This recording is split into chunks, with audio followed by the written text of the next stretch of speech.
This is the structure of a character table.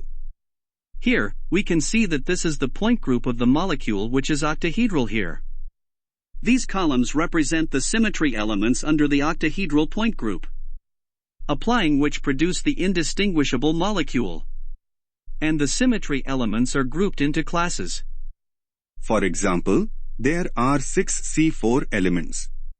All these C4 axes can be interconverted into each other by at least any one symmetry operation of the group, hence placed in one class. Similarly, there are 6 C2 elements, and all these 6 C2 axes can be interconverted with each other under a symmetry operation of the group. There is also another set of 3 C2 operations, and these 3 C2 axes can be converted into each other under any one symmetry operation of the octahedral group. Each such set forms a separate class of operations. The 3 C2 axes cannot be mapped with the 6 C2 axes, so both are in different class.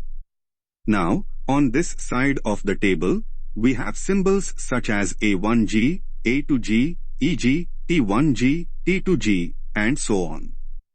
These symbols represent the irreducible representations, and the corresponding values in the table are called characters. On the right-hand side, these entries represent the observable effects of each symmetry operation.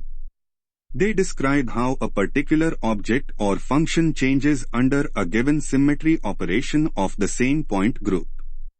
Each set of function like xy, yz, zx grouped together in the table forms a closed set. This means that the function within a class can be interconverted into one another by at least one symmetry operation of the group.